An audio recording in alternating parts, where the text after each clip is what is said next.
스토리가 있는 뉴스, 스토리 뉴스 시작하겠습니다.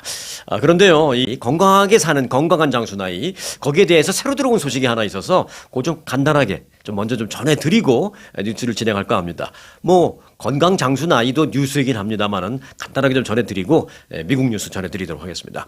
자, 큰 질병 없이 건강한 상태를 몇 살까지 유지할 수 있는지를 나타내는 것을 건강 수명이라고 말하죠. 그냥 일반적인 수명은 내가 이제 사는 그날까지 몇 살이냐 이건데 건강 수명은 그냥 사는 그날이 아니라 건강하게 질병 없이 사는 거기까지 나이가 몇 살이냐 요건데 요게 8년 만에 다시 70세 아래로 떨어졌다라는 좀 안 좋은 소식입니다.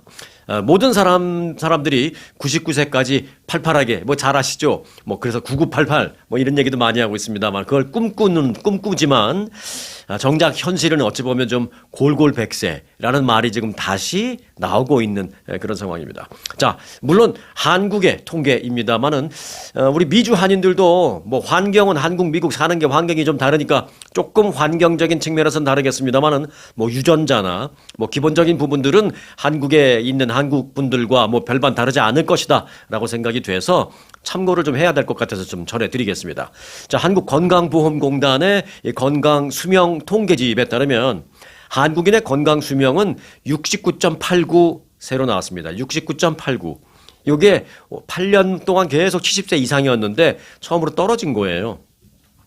자, 건강 수명이란 뭐 앞서 말씀드렸던 대로 큰 질병 없이 건강한 상태로 사는 그 나이까지를 말합니다.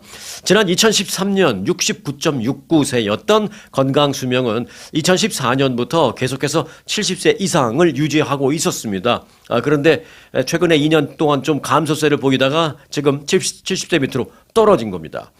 시간이 지나면 좀 더 이게 올라가야지 떨어진다니까 사실 조금 좀 충격적으로 받아들여지고 있습니다. 자, 성별로 본다면 여성은 72.69세. 그러니까 여자분들은 일단 거의 한 72세까지는 좀 건강하게 사시는 거죠. 근데 남성은 67.94세. 68세가 되기 전에 벌써 골골골 들어가는 거예요, 남자들은. 그래서 남자들의 건강 수명이 여자들보다 4세가량, 4살가량 적습니다.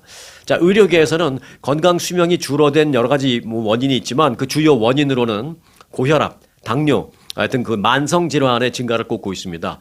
만성 질환은 이미 한국인의 그 사망 원인 가운데 79%를 차지할 만큼 이미 건강을 위태롭게 만드는 주요 원인으로 자리 잡았습니다. 그러니까 고혈압, 뭐, 그 당뇨 이런 거 만성 질환이니까 아이 그냥 달고 사는 거지 뭐라고 생각할 수 있지만 요즘은 이게 주요 사망 원인으로 떠올랐다라는 것입니다.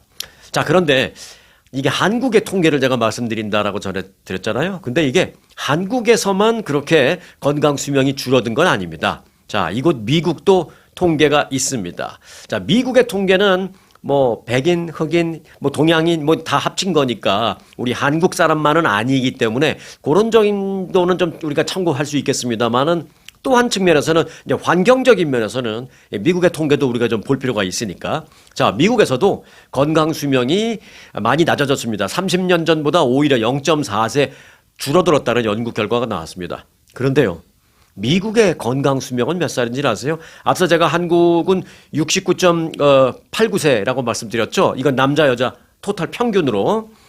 그런데 미국의 평균 건강 수명은 남자 여자 토탈 평균으로 냈더니 한국보다 많이 낮아요. 거의 5살 낮아요. 64.4.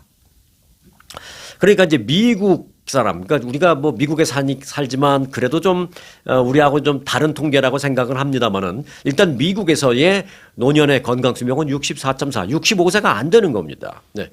자, 월스트리트저널은 만성 질환 증가와 더불어서 의학 발전에 따른 그 불치병의 만성 병화가 원인이다. 그 만성적으로 병을 갖고 가는 게 이제 원인이다. 그렇게 말했습니다. 다시 말씀드립니다만은 우리는 이제 미국에 사는 한인분들이라 하더라도 우리는 한국 쪽의 통계가 오히려 조금 더 가까울 거예요. 69.89세에 좀 가까우실 겁니다. 여러분들은. 미국의 64.4세는 우리 한국 사람으로 본다면 좀 너무 좀 괴리가 있습니다. 사실. 자, 여하튼 예전 같았으면 이미 사망했을 그런 암 같은 질병의 치료 효과가 좀 개선되면서 완치는 못하지만 계속 치료를 하면서 생명이 연장되니까 아픈 채로 살아가는 그런 사람들이 많이 늘어나고 있다. 뭐 이런 식으로도 우리가 해석할 수가 있겠습니다. 자, 한국이든 미국이든 최근에 나타나고 있는 이 건강 수명 감소를 어떻게 해결해야 할지 뭐 국가적인 차원에서 향후 과제가 될 전망입니다. 근데 꼭 국가적인 차원에서뿐만이 아니라 개인적으로도 노력하는 게 당연히 필요하죠. 개인적으로 금연, 절주, 그리고 뭐 운동 등등등 여러 가지 이제 어떤 목표를 정해놓고 그렇게 노력하는 게 뭐 국가적인 차원에서 뭘 하는 걸 따라가기보다 국가적인 차원에서 뭘 해줄 수 있겠어요. 뭐 의료 여건을 좀 더 해준다든가 이런 거지 나를 강제로 끌고 나가서 운동시킬 수는 없잖아요. 또 그런 거 뭐 그리고 금연, 절주 이런 걸 국가가 무슨 공산당도 아닌데 뭐 그렇게 할 수는 없잖아요. 그러니까 그런 것들은 개인이 해야 되는 것이죠. 금연, 절주 그리고 운동 이렇게 개인적으로도 노력하는 게 좀 더 필요하다라는 게 의료계의 지적입니다. 자, 오늘 첫 소식으로 간단하게 건강하게 사는 수명이 조금 줄어들었으니까 우리가 조금 더 신경 씁시다라는 차원에서 간단하게 먼저 좀 전해드렸습니다. 자, 미국 뉴스를 좀 전해드리겠습니다. 퇴직 후에 새로운 출발을 위해서 다른 주나 뭐 해외로 이주하는 사람들이 많이 늘어났죠, 요즘에. 어떤 사람들은 난 뭐 캘리포니아에서 평생 살았는데 텍사스가 요새 돈도 많이 안 들고 좋다며. 실제로 예를 들어서 캘리포니아는 뭐 100만 불 이하짜리 집도 별로 없고 그런데 텍사스에서는 100만 불까지는 아니어도 뭐 6, 70만, 8, 90만만 돼도 굉장히 좀 큰 집 살 수 있다면서요. 예.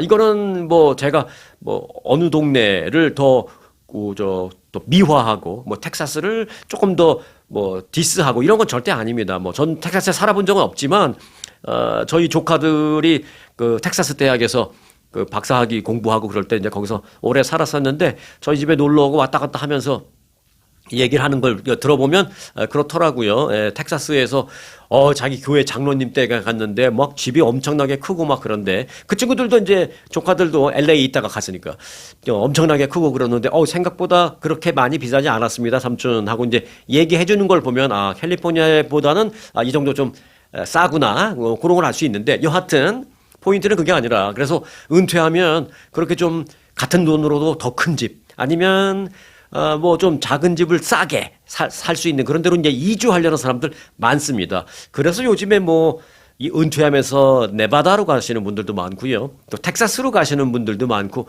뭐 그렇습니다. 조지아주 애틀란타로 가시는 분들도 많고 심지어는 한국으로 가는 경우 또는 아주 극소수입니다만은 동남아시아 가시는 분들도 있어요. 그분들은 정말로 적은 돈으로 행복하게 산다 뭐 이런 얘기도 많이 하는데 뭐 오늘은 그게 목표가 아니라 자, 그래서 이런 경우에 그 연금을 받잖아요. 은퇴연금. 은퇴연금 수령액의 어떤 실질적인 가치와 뭐 소셜연금의 지급 방식 등등등 이런 거를 좀 잘 알고 이사를 가야 된다. 이런 얘기입니다. 자, 은퇴 후에 이사 계획이 있거나 뭐 꼭 계획이 아니어도 이사 갈 수도 있잖아요. 예, 여하튼 내가 여기서 이제 더 이상 일을 안 하면 어디든지 가서 살 수 있으니까 또 한번 좋은 동네 한번 생각해 볼 필요가 당연히 있죠. 자, 그럴 때 알아야 도와야 된다라는 것입니다. 자, 타주로 이주할 경우에 매달 받는 소셜연금 수령액 자체는 당연히 변하지 않죠. 내가 여기서 2,000불, 2,500불 받는데 다 타주로 갔다고 더 주냐? 그렇지 않습니다. 다만 지역별 생활비 수준이 달라지면서 연금의 체감 가치는 당연히 달라질 수밖에 없죠. 도시에서 시골 지역으로 옮기면 연금의 실질 가치가 커지고 또 시골서 도시로 이사하면 반대로 그 연금만 갖고도 시골에서는 좀 여유 있었는데 도시로 오면 막 빠듯하고 뭐 당연히 그렇죠. 또 매달 받는 소셜 연금에 대한 각 주정부의 세금 제도가 다르다라는 거 요거 아주 유념해야 할 그런 부분입니다. 그러면은 뭐 각 주정부마다 그 소셜연금에 대해서 세금 다 때리냐? 그렇지 않습니다. 대부분의 주는 소셜연금에 세금이 없습니다. 하지만 세금을 부과하는 주가 있습니다. 딱 9개가 있어요. 9개. 자, 혹시 이쪽에 사시는 분이 계시는지 모르겠습니다. 자, 소셜연금에 세금을 부과하는 스테이트입니다. 콜로라도, 그리고 코네티컷, 미네소타, 몬태나, 뉴멕시코, 로드아일랜드, 유타, 버몬트, 그리고 웨스트 버지니아 이렇게 9개 주는 소셜연금의 주소득세를 부과하고 있습니다. 때문에 타주로 그 이사를 가기 전에 그 해당 주의 과세에 대해서 미리 파악해 볼 필요가 있겠죠. 자, 그리고 뭐 해외로 나가는 사람들 있잖아요. 뭐 한국 가서 사시는 분들도 계시고 그렇게 되면은 당연히 주소득세라는 거는 없으니까 뭐 그건 신경 쓸 게 없습니다. 게다가 뭐 생활비가 좀 저렴한 나라로 이주하면 그 연금의 실질적인 구매력은 당연히 더 커질 수도 있겠고요. 자, 그럼 연방정부를 볼까요? 연방정부는 소셜연금에 세금을 부과합니다. 단 소득에 따라서 차등을 두어서 적용을 합니다. 간단하게 전해드리면 이렇습니다. 우선 개인의 경우에 소득이 연 2만 5천 달러 이하이면, 그러니까 소셜연금 부부가 아니라 개인일 경우에 2만 5천 달러 이하이면은 세금 없습니다. 1년 동안. 그리고 2만 5천에서 3만 4천 달러 그 사이이면은 최대 50% 과세 대상이 되고요. 또 연소득이 3만 4천 불 이상이면 최대 85%가 과세 대상이 됩니다. 그런데 이제 혼동하시면 안 되는 것이 여기서 말씀드리는 뭐 최대 50%, 최대 85% 과세 대상이 된다. 그 얘기는 뭐냐면 내가 받는 연금에서 85센트를 세금으로 떼간다는 게 아닙니다. 네. 내가 받는 그 소득에서 85%에 해당하는 액수가 세금을 부과할 수 있는 그 과세 대상이다. 뭐 그겁니다. 쉽게 말하면 15%는 빼준다는 것이죠. 또 2만 5천 달러에서 3만 4천 그 사이라면 내가 받는 거에서 50%는 띄고 요구에 대해서만 세금 부과를 계산한다라는 것입니다. 자, 그리고 부부 공동일 경우에는요. 연소득 3만 2천 불 이하면 면세, 또 3만 2천에서 4만 4천 사이면 최대 50%까지만 과세 대상, 그리고 4만 4천 달러 이상이면 최대 85%까지만 과세 대상이 됩니다. 다시 말씀드립니다만 과세 대상이라는 거지 그만큼의 돈을 떼간다는 건 아닙니다. 자, 연금 받는 사람이 어느 나라에 가서 살고 있는지도 중요합니다. 국가에 따라서 연금 수령 자체가 제한을 받는 그런 나라도 있기 때문입니다. 사회보장국은 대부분 국가에서 그 은행 계좌 이체나 뭐 데비트 카드로 연금을 지급합니다. 뭐 한국 가서 사시는 거 상관없습니다. 근데 몇몇 나라는 좀 생각해 볼 필요가 있는데 아마 우리가 그 나라에 가서 살 일은 없겠지만 그래도 이제 알아는 둬야 될 필요가 있겠습니다. 예를 들어서 아제르바이잔, 뭐 벨라루스, 카자흐스탄, 요즘 뭐 카자흐스탄 뭐 이런 데 가시는 분들 좀 계신데 카자흐스탄, 또 키르기스탄, 타지키스탄, 또 투르크메니스탄, 이 탄자 나오는 데는 거의 답니다. 그리고 우즈베키스탄. 요즘 한국 가도요, 우즈베키스탄에서 온 사람 굉장히 많습니다. 또 한국 사람도 우즈베키스탄 많이 가고요. 이렇게 탄자가 나오는 나라는 원칙적으로 미국 연금 수급이 불가능합니다. 거기서.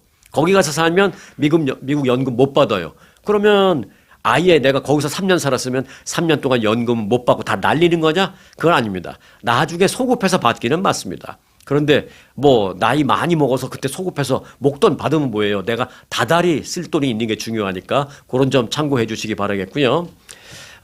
예를 들어 또 쿠바나 북한, 이거는 진짜 거기 가서 살 일 없겠죠? 쿠바는 maybe not. 근데 북한은 뭐 가서 살고 싶대도 못 살죠. 그러나 이제 법은 그렇습니다. 쿠바나 북한에 가게 되면 소셜연금 지급은 아예 금지됩니다. 금지돼. 네. 그 뭐 소급해서 나중에 주고 그런 게 아닙니다. 그 나라에 가서 산 기간 동안에 소셜연금은 아예 없습니다. 날리는 거예요. 네. 이건 참고로 그냥 알아두시면 되겠고요. 그냥 뭐 거기서 사실 일도 없고 살 수도 없으니까 그냥 말씀드린 거고. 자, 여하튼 은퇴 후 이사를 고려하는 사람들이 많습니다만은 어디로 이사 가느냐에 따라서 똑같이 받는 그 연금 수령액이 더 많게 느껴질 수도 있고 또 뭐 더 적게 느껴질 수도 있다. 내가 이사하는 것, 내가 이사 한 번으로 내 소셜 연금이 영향을 받을 수 있다. 액수가 영향받는 게 아니라 내 소셜 연금의 실질 구매력이 영향을 받을 수 있다라는 점 참고해 주시기 바라겠습니다. 네, 최근에 미국 입국 심사가 까다로워지면서 이 업무 목적으로 국경을 넘는 캐나다인들의 불안감이 커지고 있습니다. 실제로 국경에서 못 들어오는 캐나다 사람도 많고요. 이전 같으면은 캐나다 사람이 못 들어와 상상도 못 하는 것이죠. 웬만하면 막 동네 사람 왔다 갔다 하잖아요. 미국 사람들은 그 국경 근처에 사는 사람들은 국경 넘어서 캐나다에 가서 약 사갖고 들어오는 사람들 굉장히 많아요. 그만큼 왔다 갔다가 자유스러웠는데 요즘은 캐나다 사람들 미국에 들어오는 게 거부율이 굉장히 높아졌다라는 것입니다. 전문가들은 사소한 답변 실수나 그러니까 미국에 무슨 일 때문에 오시는 거죠? 뭐 이런 거에 대한 사소한 답변 실수 또는 아주 간단한 서류, 미비 이런 것들이 영구적인 입국 거절로 이어지는 케이스가 요즘에 늘고 있다라는 것입니다. 토론토의 이민법 전문 변호사는 앞으로 캐나다인들도 미국 국경을 통과할 때 일하러 갑니다 라는 표현을 극도로 조심해야 한다라는 것입니다. 일하러 간다라는 답변이 나오는 순간 미국에서는 안 받으려고 하는 것이죠. 왜? 미국 내의 노동자를 보호하기 위해서. 자, 미국 내 업체에 취업을 하거나 노동시장에 진입을 해서 미국 노동자에게 피해를 준다라는 그런 그 오해를 살 수 있기 때문에 일하러 간다라는 말을 할 때 굉장히 조심해야 됩니다. 그렇다고 뭐 거짓말을 하라는 건 아니에요. 잘 설명해야 된다라는 것이죠. 예를 들어서 캐나다 회사 소속으로 그 미국에 있는 어떤 회사와 단기 회의를 하러 간다든지 단기적인 계약으로 내가 그것만 해주러 가는 겁니다. 예를 들어서 또는 뭐 컨퍼런스에 참석하러 갑니다. 이런 식의 답변은 아직은 괜찮지만 그냥 아무 생각 없이 일하러 가요. 그런 안 된다는 거죠.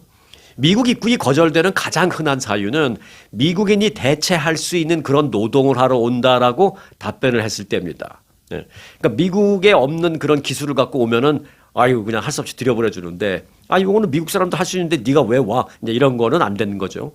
뉴욕의 한 이민 변호사는 과거 임대주택 도색을 위해서 도색, 페인트 자기가 캐나다 사람이고 캐나다에 살지만 미국에 그 집을 이제 한두 개 갖고 있는 모양이에요. 그래서 그거를 이제 페인트 칠을 해야 되는데 그 렌트를 주려면 사람 시키고 그러려니까 비싸고 페인트 값도 비싸고 그런데 캐나다는 훨씬 싸니까 자기가 캐나다에서 페인트를 잔뜩 사갖고 자기가 이제 사람 하나 하이어 해갖고 이제 칠하려고 트렁크에다가 페인트를 잔뜩 넣고 오는 거예요. 국경 검문소에서 트렁크 좀 오픈하라고. 그랬더니 페인트가 막 잔뜩 나온 거예요.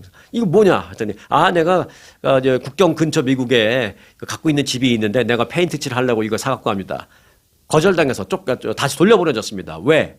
미국 내에서 어떤 페인트 잡 같은 거를 이 사람이 하려고 오는 줄 알고 오해받아서 쫓겨난 겁니다. 왜?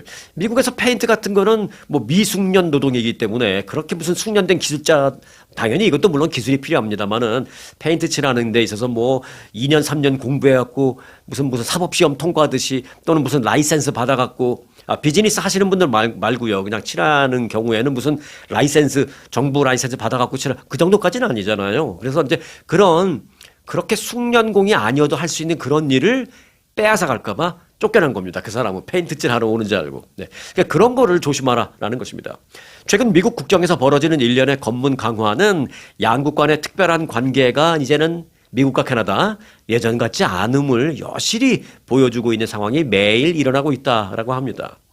특히 트럼프 행정부의 그 보호무역주의 기조 속에서 캐나다 사람들마저도 그러니까 미국 사람들은 뭐 캐나다 사람 거의 뭐 옆집 정도도 생각 안 하고 그냥 거의 한 지붕 같이 생각했잖아요. 저 밑에 멕시코는 그냥 잘 못 사는 옆집 정도로 생각했지만 캐나다는 그래도 뭐 우리만큼은 못 살지만 그래도 대화가 통하고 뭐 우리하고 생각이 좀 통하고 그러는 뭐 한 지붕 두 가족 같은 느낌 그런 느낌이었는데 요즘은 그런 캐나다 사람들에게마저도 미국 입국 장벽이 매우 높아졌다라는 것입니다. 캐나다에서 뭐 오실 일 있는 분들 많이는 없으실 거라고 생각이 됩니다만은 요게 이제 샘플 케이스라는 거죠. 캐나다 사람들한테도 이러니 다른 나라에는 어떻겠느냐 이런 차원의 얘기입니다. 자, 나토의 주요 회원국 국민 사이에서 동맹으로서의 그 미국에 대한 신뢰도가 지난 1년 사이에 크게 하락한 것으로 밝혀졌습니다. 폴리티코가 여론조사를 한 결과를 지난 주말에 발표했는데요. 영국, 프랑스, 독일에서 각각 2,000명씩을 상대로 해서 조사를 했습니다. 조사를 했는데 이제 질문이 뭐냐면 미국이라는 나라가 당신이 신뢰할 수 있는 동맹이라는 데에 동의하십니까? 라는 질문이었습니다. 그 문항에서 캐나다의 응답자 57%가 미국을 신뢰할 수 있는 동맹국으로 동의하지 않는다라고 답변했습니다. 캐나다의 응답자 57%가 그러니까 앞서 미국이 캐나다를 바라보는 캐나다에 대해서 하는 이런 것과 지금 뭐 별반 다르지 않는 그런 상황이 양쪽에서 다 벌어지고 있는 거예요. 캐나다 응답자의 57%가 미국을 동맹으로 생각하지 않는다라고 말했습니다. 독일에서는 50%, 프랑스에서는 44%, 이제 영국이 제일 낮았습니다. 영국은 39%가 동맹으로 생각하지 않는다라고 답변했습니다. 반면에 동맹으로 생각한다라는 답변, 영국은 35%, 그리고 캐나다 22%밖에 없었어요. 독일 18%, 프랑스 20%밖에 없었습니다. 동맹으로 생각한다라는 게. 자, 특히 이제 캐나다의 경우에는요, 미국을 신뢰할 수 있는 동맹으로 간주한다라는 응답자가 굉장히 낮았잖아요. 캐나다의 경우는 22%밖에 안 됐잖아요. 그런데 동맹으로 생각하지 않는다라는 거는 57%였잖아요. 그러니까 캐나다 사람들만 놓고 본다면 미국을 동맹으로 생각하지 않는다는 응답이 무려 35%포인트가 더 높은 겁니다. 동맹으로 생각하지 않는다 57%, 동맹으로 생각한다 22%. 이게 35%포인트라는 큰 갭이 생긴 겁니다. 다른 나라도 아니고 바로 국경을 맞대고 있는 캐나다가 요즘 많이 좀 실망을 한 것 같다라는 생각이 듭니다. 캐나다를 미국의 51번째 주로 만들고 싶다. 트럼프 대통령의 이런 언급, 이게 이제 상당히 좀 상처를 줬을 거라고 생각합니다. 저희가 미국에 살면서도 이렇게 생각해 보면, 야, 이 얘기는 캐나다에서 들으면 좀 기분 나쁘겠다라는 생각이 들 수도 있겠어요. 그래서 캐나다, 우리가 어찌 보면 우리는 캐나다하고 상관이 없으니까 제3자이고 오히려 미국에 있으니까 트럼프 대통령이 한 말에 오히려 그쪽 팔은 안으로 굽는다고 그쪽 사이드일 수도 있는데도 그럼에도 불구하고 캐나다 사람들이 좀 기분 나쁘겠는데 뭐 이런 생각을 하게 되잖아요. 그러니 뭐 캐나다에서는 더더욱이 더 그렇겠죠. 그래서 그런 여러 가지 언급 그리고 막 관세도 막 때렸잖아요. 그래서 캐나다 사람들에서 이 미국에 대한 그 민심이 많이 좀 안 좋아진 것 같다. 그런 말씀을 드리겠습니다. 자, 중국 기업 바이트댄스라고 있습니다. 이 바이트댄스에서 그 AI 동영상 만드는 기능 뭐 이런 소프트웨어도 있고 막 그런데 그 AI 동영상을 만들어주는 기능인 Cdance라는 기능이 있습니다. 그러니까 중국의 바이트댄스라는 그 기업에서 AI 동영상을 만드는 소프트웨어 Cdance라는 게 있는데요. 그 Cdance에서 제작된 아주 리얼한 영상이 그 하나가 지난 주말에 공개돼서 헐리우드이 지금 완전히 멘붕에 빠졌습니다. 그 영상을 보고 헐리우드이 멘붕에 빠졌어요. 왜요? 이게 너무 구분이 안 돼가지고. 그래서 미국의 영화협회가 성명을 지난 주말에 내고요. 중국 기술인 이 Cdance가 미국의 저작권 작품을 대규모로 무단 사용한다. Cdance의 소유 기업인 바이트댄스는 침해 행위를 즉각 중단해야 한다라고 촉구했습니다. 이 바이트댄스가 이 AI 동영상을 만들어서 어디다가 뭐 돈벌이를 활용한 것도 아니에요. 근데 그냥 지금 막 벌떡 들고 일어난 겁니다. 미국 영화협회가 벌써부터. 이게 어떤 영상이냐면 최근 아일랜드 출신의 영화 감독인데 그 루어리 로빈슨이라는 감독이 중국의 그 AI 동영상 만드는 그 소프트웨어 그 기능을 갖고 15초짜리 AI 영상을 만들어서 SNS에 올렸는데 이게 지금 며칠 동안 몇백만 조회수를 기록하면서 전 세계로 뭐 확산이 됐습니다. 그런데 이게 누구냐? 유명 할리우드 배우 톰 크루즈하고 브래드 피트가 한 건물 옥상에서 막 주먹 싸움을 하는 격투 씬이에요. 격투 장면. 정말 마치 이런 영화가 어디 있었나? 브래드 피트하고 톰 크루즈가 막 이렇게 주먹 다짐을 하면서 격투하는 장면이 나오는 영화가 있었나? 이거 뭐지? 라고 생각이 될 정도로 너무 리얼합니다. 구분이 안 가요. 그런데 그런 영화 없었습니다. 그냥 AI 동영상으로 만든 가짜 영상입니다. 그런데 뭐 일반인은 당연히 구분이 안 되고요. 전문가들도 구분이 쉽지 않을 정도로 정말 너무 리얼했습니다. 정말 톰 크루즈하고 브래드 피트가 영화에서 격투씬을 하는 것 같아요. 구별이 안 돼요. 그래서 이제 해당 영상을 본 많은 사람들이 충격에 빠지고 특히 헐리우드의 영화 관련자들이 완전히 멘붕에 빠진 겁니다. 야, 이거 톰 크루즈하고 브래드 피트하고 수백만 불씩 돈 주고 이 영상을 만들 이유가 없네. 너무 리얼하니까. 멘붕에 빠진 겁니다. 그래서 이제 로빈슨 감독과 인터뷰를 했는데 그걸 만든 로빈슨 감독은 이렇게 말을 했습니다. 어렵지 않았다.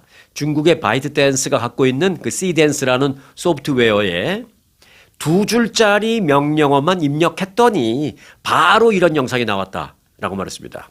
근데 그 2줄짜리에 제가 이렇게 좀 강조한 이유가 뭐냐면 이 AI나 이런 걸 그 영상을 만들려면 굉장히 디테일하고 구체적으로 설명을 잘 할수록 거기에 맞게 영상이 잘 나오거든요.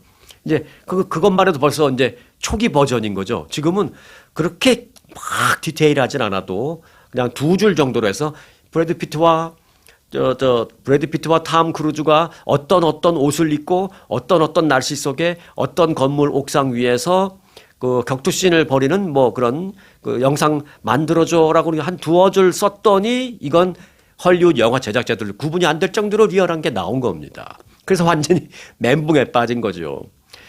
그래서 영화협회가 수백만 명 미국인들의 일자리를 위협하는 그런 동영상 제작을 즉각 멈춰라라고 지금 완전히 들고 일어났습니다. 그래서 저는 이걸 보면서 들고 일어난 게 중요한 게 아니라 앞으로 이 대세를 거스를 수 없겠구나라는 그런 생각을 하게 됐습니다. 영화 배우들도 이제는 뭐 영화 한 편 찍고 몇백만 불 받고 이러는 시대는 저물어 가는구나라는 생각이 들었습니다. 하지만 이제 AI가 만든 뭐 잘생긴 얼굴 만들어줘 하면 만들어 주겠죠. 그렇지만 정말 실제 사람이 잘생기고 매력적인 어떤 남자가 영화 배우 계속 할 수 있죠. 하지만 그 사람이 이제 촬영 몇 개만 간단하게 찍어 놓으면 나머지 분량은 AI를 돌려도 구분을 못 한다라는 것이죠. 그러니까 그전에는 영화 한 편 찍을 때 탐 크루즈나 브래드 피트한테 몇백만 불씩 줄 때 그럴 필요 없이 그냥 한 30만 불로 퉁칩시다. 영화 요렇게 요런 장면 몇 개만 찍으면 돼. 나머지 우리가 알아서 할게. 2, 30만 불 주고 그냥 나머지는 AI를 돌려버리니까 이제 미국인들 떵떵거리는 억만장자 영화배우 뭐 부자들 나오는 그런 세상은 이제 저물어가는 것이구나라는 생각을 하게 됩니다. 정말 어떤 대세는 거스를 수 없겠구나라는 생각을 다시 한번 해보게 되는 그런 영상이 지난 주말에 확산이 됐습니다. 그걸 본 탐 크루즈와 브래드 피트는 심정이 어땠을까 싶기도 합니다. 제 생각에 그래요. 야, 이건 앞으로 이제 돈 다 벌었네 하면서 걱정을 할 수도 있지만 한편으로는 제 생각엔 브래드 피트나 탐 크루즈는 그걸 보면서 이런 생각할 것 같아요. 다행이다. 왜? 그나마 내가 요 정도 돈 번 다음에 이 AI라는 기술이 나왔으니까 그나마 난 다행이다. 그래도 막차라도 탔으니 끝물이라도 탔으니. 근데 이제 우리 후배들 지금 뭐 10대, 20대 젊은이들 영화배우 하고 싶어하는 걔네들은 어떡하지? 이런 걱정할 것 같다라는 생각이 들기도 했습니다. 자, 이런 가운데 그 월스트리트저널은요, 어제 AI에게 윤리와 정체성을 갖도록 노력하고 있는 한 철학자, 그러니까 컴퓨터 공학자가 아닙니다. 한 철학자, 아만다 아스켈 박사에 대한 특집 기사를 보도했습니다. 아니, 철학자가 왜 AI와 관련이 있지? 네, 듣고 나시면 이해가 되실 겁니다. 철학자인 아만다 아스켈 박사는 그 일과가 하루 종일 아침부터 AI와 끊임없이 대화하며 추론, 패턴 등을 분석하는 일입니다. 아침에 일어나면 철학 박사인데 AI하고 계속 대화 주고받거니 두고 합니다. 왜요? 이렇게 질문하면 AI가 어떻게 답변하는지, 또 내가 이렇게 유도하면 AI가 어떻게 사고방식을 하는지를 계속 분석하는 겁니다. 왜 그럴까요? 철학자가 그걸 왜 할까요? AI에게 윤리의식을 심어주기 위해서라고 합니다. 때로는 AI의 사소한 실수를 바로잡기 위해서 100페이지가 넘는 정교한 명령어를 만들어서 입력하기도 합니다. 자기가 그렇게 100페이지가 넘는 정교한 명령어를 구체적이고 자세하게 넣어야 추후에 이런 사소한 실수를 안 하고 그렇게 되는 건데, 만일 그 사소한 실수가 커지면 나중에 인류를 위협할 수 있는 상황이 될 수 있기 때문이라고 합니다. 그게 이제 그 아만다 아스켈 박사가 하는 일인데요. 그 아스켈 박사의 목표는 명확합니다. 전 세계 수천만 명과 대화하는 이 AI에게 무엇이 옳고 무엇이 그른 것인지를 판단할 수 있는 도덕적인 기틀을 심어주는 것이라고 합니다. AI가 가져야 하는 도덕적인 기틀은 그녀는 뭐라고 부르고 있냐면 디지털 영혼이라고 부릅니다. 아니면 디지털 윤리라고 불러도 되겠죠. 우리가 우리 인간 사회 속에서도 윤리의식과 도덕적인 그런 게 당연히 필요하잖아요. 그게 AI 거기도 필요하다라는 것이죠. 그래서 그걸 디지털 윤리 또는 디지털 영혼이라고 이분은 부르고 있습니다. 아스켈 박사는 AI를 단순한 컴퓨터 기능으로만 보고 있지 않다라고 말하고 있습니다. 아스켈 박사는 AI 모델에는 인간적인 요소가 분명히 존재하며 이들은 결국 어느 시점에는 자아를 형성하게 될 것이다라고 주장했습니다. 스스로 AI가 뭐예요? 간단하게 뭘 물어보면 스스로 막 데이터를 분석해가지고 답변을 주잖아요. 지금은 답변을 자세하게 주니까 얼마나 우리가 재밌고 편리하고 이쁘고 그래요. 하지만 이게 스스로 그렇게 계속 스스로 데이터를 분석하고 판단하고 답변을 해주고 하다 보면 어느 순간에 깨닫는 거죠. 디지털 자아가 생긴다라는 것입니다. 그녀는 그래서 자신의 업무를 아이를 키우는 부모의 마음과 똑같다라고 이렇게 비유하고 있습니다. 생각해 볼 점이 많죠. 네. 궁극적으로 AI가 인간을 기만하지 않고 속이지 않고 또 인간에게 오직 도움만 주는 그런 존재가 되어야 한다라는 정체성을 AI에게 계속 심어주는 일을 이분이 한다라는 것입니다. 그래서 AI가 인류에게 해가 되지 않는 선을 만들기 위해서 데이터를 계속 입력시킨다라는 것입니다. AI가 선함을, 악함이 아니라 선함을 집중적으로 체득하도록 가르치고 있는 일을 이 아스켈 박사가 하고 있다라는 것입니다. 저는 이 얘기를 듣고 여러분들에게 꼭 좀 전해드리고 같이 공유를 해야 되겠다라는 생각에 이게 뭐 긴급한 뉴스, 속보 이런 것도 아니지만 이 말씀을 드리는 이유가 정말 저는 이 소식 접하고 많은 생각이 들었습니다. 아마 여러분들도 그럴 것 같아서 제가 여러분들에게 펼쳐놓고 같이 공유를 좀 간단하게 해드렸습니다. 자, 이런 가운데 국방부는요, 소위 국방부는 반대입니다. 지금까지 제가 아스켈 박사 말씀을 드렸잖아요. AI에게 선함을 계속 집어넣고 있다고, 그리고 디지털 윤리를 집어넣고 있다고. 그런데 지금 미국 국방부는 조금 반대로 가고 있습니다.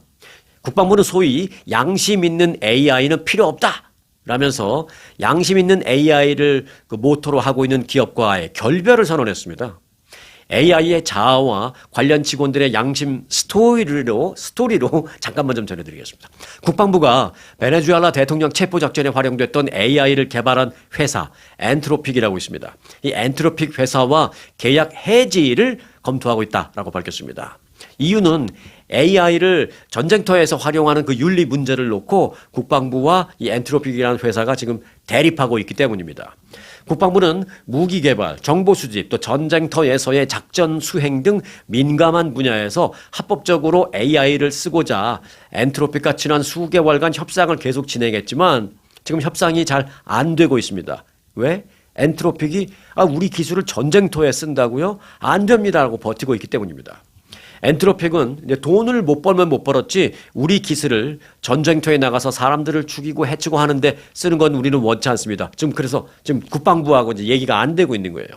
엔트로픽은 미국인에 대한 그 전방위적인 감시 또는 뭐 완전 자율형 무기 체계 사용 등등 자사의 AI 프로그램을 그 군사적인 용도로 사용해서는 안 된다라는 입장을 고수하고 있습니다. 엔트로픽은 AI를 인간을 공격하는 데 사용하는 것에 반대하는 생각을 갖고 있는 오픈 AI 출신 직원들이 설립한 회사입니다. 그러니까 다 같이 오픈 AI에서 일하고 있던 뛰어난 인재들인데 생각들이 조금씩 다를 거 아니에요. 그러니까 어떤 기술자, 어떤 직원들은 뭐 내가 열심히 프로그램 개발해서 이게 잘 팔리면 됐지 뭐 그게 뭐 저기 쓰이든 저기 쓰이든 그것까지 내가 뭐 어떻게 알겠어. 난 몰라. 나는 그냥 기술만 개발할 거야. 라는 생각을 가진 사람도 있겠지만 그중에서도 또 일부 좀 생각 있는 사람들은 내가 아무리 좋은 기술을 개발해도 이 기술이 사람을 해치고 죽이고 이런 데 사용하는 건 나는 원치 않아. 라는 생각을 강하게 갖고 있는 사람들끼리 뜻이 맞아서 나와서 회사를 따로 만들었습니다. 그게 엔트로픽이라는 회사입니다. 그래서 이 엔트로픽이라는 회사의 그 모토는 그거예요. 우리의 기술을 사람들을 인류를 해치는 데는 쓰지 말자. 요겁니다. 근데 국방부가 그걸 사다가 그 해치는 데 쓰겠다고 하니까 지금 안 팔라고 하는 겁니다. 지난달 미군이 베네수엘라의 그 마두로 대통령 체포 작전에 엔트로픽의 AI 기능을 활용했습니다. 물론 엔트로픽이라는 회사에 사전 통보하고 활용한 게 아닙니다. 나중에 알게 됐죠, 이 회사가. 그래서 국방부하고 엔트로픽이라는 회사와 지금 갈등이 불거져 있는 그런 상황입니다. 그래서 추가적인 어떤 기술 협력을 해야 되는데 엔트로픽이 좀 그런 식으로 하면 우리는 돈을 뭐 억만금을 줘도 안 하겠습니다. 그래서 지금 결국은 국방부가 다른 회사랑 하려고 지금 찾고 있다라는 것입니다. 그래서 뭐 오픈 AI 그리고 이제 구글 그리고 XAI 이제 구글은 구글이고 오픈 AI는 잘 아시죠? XAI는 그 일론 머스크가 갖고 있는 거. 그 세 개의 회사와 이제 국방부가 추가적으로 지금 사이드로 협상을 하고 있는데 이 가운데 어딘지는 안 알려졌지만 한 개 회사는 정부가 원하는 요구를 다 받아들이겠다라고 지금 얘기를 한 곳이 있대요. 네, 어딘지는 아직 안 알려졌습니다. 그리고 나머지 두 곳도 정부가 원하는 걸 뭐 다 해주는 것까지는 굉장히 껄끄러워하지만 그래도 엔트로픽이라는 회사보다는 좀 더 유연한 입장을 보이고 있는 것으로 그렇게 이제 국방부는 발표를 했습니다. 과연 어느 회사와 계약을 하게 될지 이제 주목됩니다. 자, 아프지 않고 장수하고 싶다면, 자, 앞서 제가 처음 시작할 때 장수 수명, 건강 수명 말씀을 해드렸죠. 자, 그런데 그러면 그렇게 아프지 않고 건강하게 수명을 늘리려면 뭐가 좋을까? 뭐 하나라도 좀 좋은 거, 앞서 금연, 절주, 그 운동 다 말씀드렸지만 제가 저 간단한 그 먹는 거, 마시는 거 한 가지 좀 드리고 마치려고 합니다. 자, 그럼 건강하게 장수, 건강 수명을 지키려면 홍차를 오늘부터 마시는 습관을 들여보시기 바라겠습니다. 홍차에 들어있는 항산화 물질이 만성 질환을 예방시킬 뿐만이 아니라 조기 사망 위험도 낮추는 것으로 나왔습니다.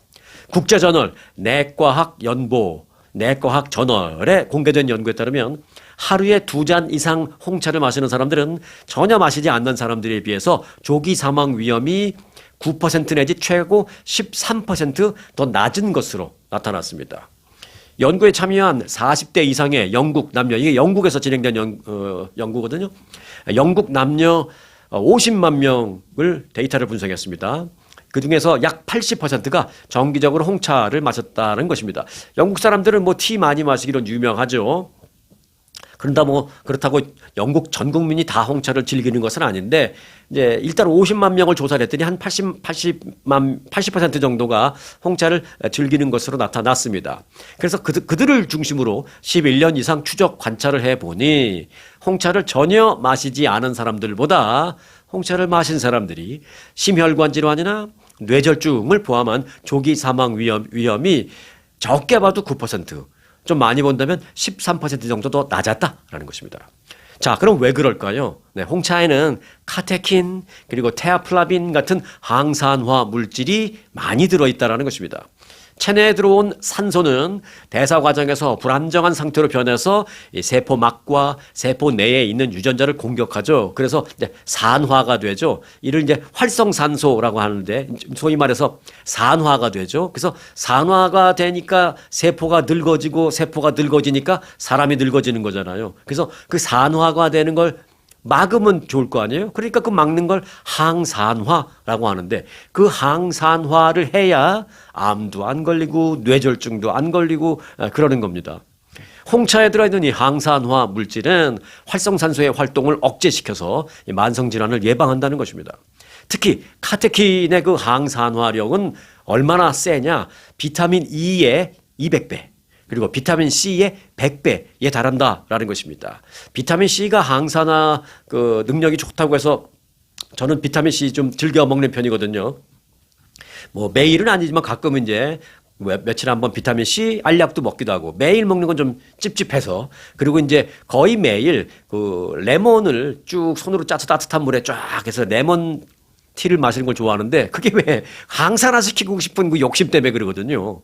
그런데 그 비타민C 레몬즙을 열심히 마신 것보다 홍차의 카테킨이 100배 더 효과가 있다는 거 아니겠습니까? 그래서 저도 지금 바꾸려고요. 레몬즙 마시던 거를 완전히 끊지는 않지만 레몬즙도 마시고 그 다음에 뭐 2번을 한 번으로 줄이고 나머지 한 번을 홍차로 바꾸려고요.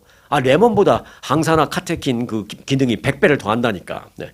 카테킨은 체내 노폐물을 배출시키고 또 혈관 탄력성을 높이는 산화 질소량을 늘려서 그 때문에 부수적인 효과가 뭐가 있느냐? 혈압이 살짝 내려간다라는 것입니다. 뿐만 아니라 뇌 건강에도 도움이 된다라고 합니다. 카테킨과 테아플라빈이 들어있는 홍차를 매일 마시면 뇌혈관 손상이나 뇌신경 퇴화도 막을 수 있다라고 합니다. 국립 싱가포르 대학 연구팀이 55세 이상 성인 약 957명을 대상으로 연구를 했는데, 차 마시는 패턴과 인지 기능을 서로 연관성을 관찰한 결과 차를 거의 마시지 않는 사람에 비해서 규칙적으로 이 차를 마시는 사람은 인지 능력 저하 위험이 또 50%나 낮았다라는 것입니다. 자, 미국의 공인 영양사 협회라고 있습니다. 공인 영양사 협회니까 이분들이 얘기하는 거는 뭐 우리가 믿을 수 있죠. 공인 영양사 협회에서 권유하는 홍차 마시는 법을 알려드리겠습니다. 3가지 사항이 있는데요. 자, 첫 번째, 홍차를 끓일 때는 찻잎을 뜨거운 물에서 3분 내지 5분 정도 뭐 5분 이상까지 필요 없겠지만 너무 짧을 필요도 없다. 3분 내지 5분 동안 뜨거운 물에서 끓여내야 한다는 것입니다. 여기서 포인트는요. 뜨거운 물입니다. 뜨거운 물.